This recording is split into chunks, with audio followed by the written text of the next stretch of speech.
Ok. Gracias, Leticia. Bueno, mira, con esa presentación que tú hiciste de lo que yo hago, uno debería preguntarse por qué yo voy a hablar de este tema.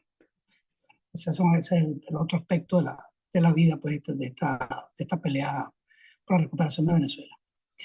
Mira, en estos 5 minutos, yo en verdad, como esto es la pregunta de si, primero gracias al Inter-American Institute for Democracy por la oportunidad de tenernos a Benamérica acá. Yo soy, como yo digo, vicepresidente de Benamérica, lo fui con Paciano y ahora con Orlando. Yo en lugar la pregunta ¿es este el año de la libertad? Entonces, en mi opinión, la pregunta que tenemos que hacernos es cómo vemos a futuro todo esto que sigue.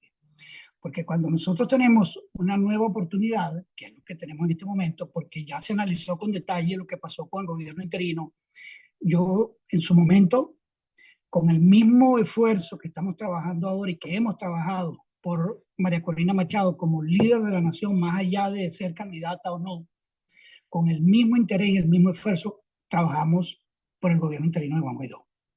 E intentamos de todas las maneras posibles que se corrigieran errores muy importantes que se estaban cometiendo, que no viene el caso, así como aciertos sustanciales que se hicieron durante ese gobierno.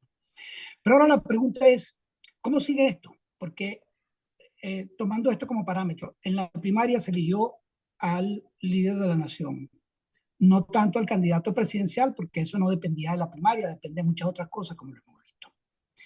Pero ahora lo que sigue, es decir, es interesante ir a una semana antes del 19 de abril y ver lo que decían las redes sociales. Cualquier decisión que no sea, decía mucha gente, cualquier decisión que no sea la candidatura de María Corina es inaceptable. ¿Y qué demostró María Corina Machado como liderazgo? Que para continuar en esta pelea había que conciliar intereses que parecían absolutamente irreconciliables. Y esa es la primera lección que nosotros tenemos que aprender entre los venezolanos. Porque fue precisamente el no reconocer lo que estaba pasando en Venezuela lo que abrió la puerta para que Chávez entrara. Y fue la clase media venezolana la que votó por Chávez y fue la dirigencia empresarial, como ya lo dijo Beatriz y otra, la dirigencia empresarial, la dirigencia política la que creó eso. Entonces, ahora viene la pregunta de cómo sigue todo esto. María Corina Machado ha dicho hasta el final. Yo, desde hace una semana, digo que aquí son dos finales. Hasta el final, dice el régimen de Maduro, y hasta el final, dice María Corina Machado. El uno es el final de recuperación de la nación, el otro es el final de la destrucción de la nación y la imposición de este liderazgo perverso. Entonces, nosotros estamos en presencia simultáneamente, y es una paradoja, del escenario de perdón y reconciliación al que se acaba de referir Orlando y de una guerra terminal, pero no de individuos.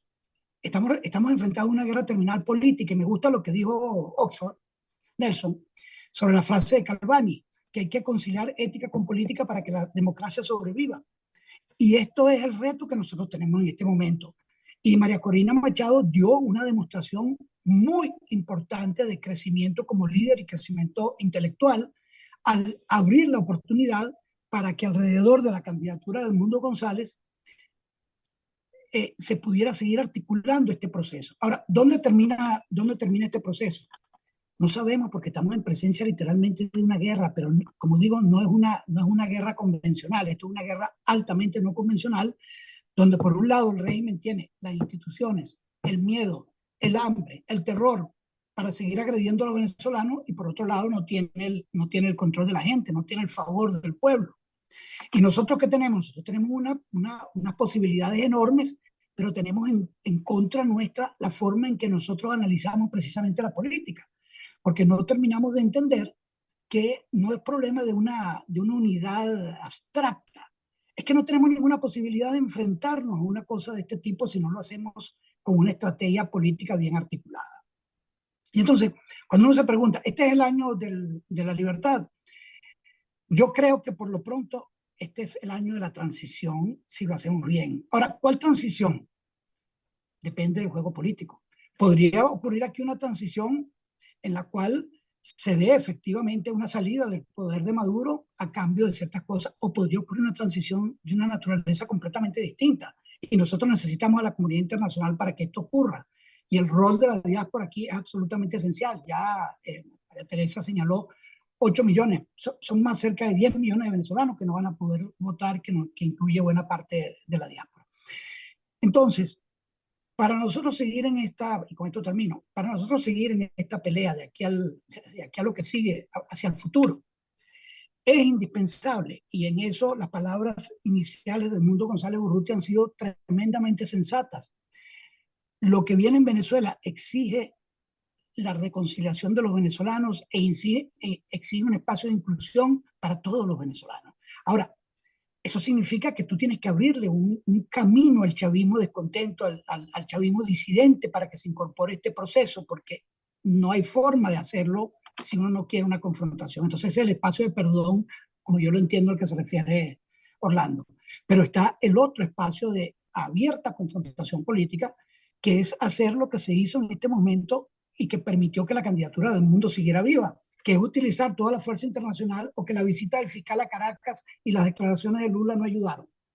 Que esa izquierda rosada latinoamericana, Lula, Petro, que a quienes les estamos pidiendo simplemente, y es bueno que esté aquí el vicepresidente, el ex vicepresidente colombiano, nosotros lo único que estamos pidiendo en Venezuela es que podamos hacer lo mismo que permitió que Petro ganara en Colombia, que Lula ganara en Brasil, que López Obrador ganara en México.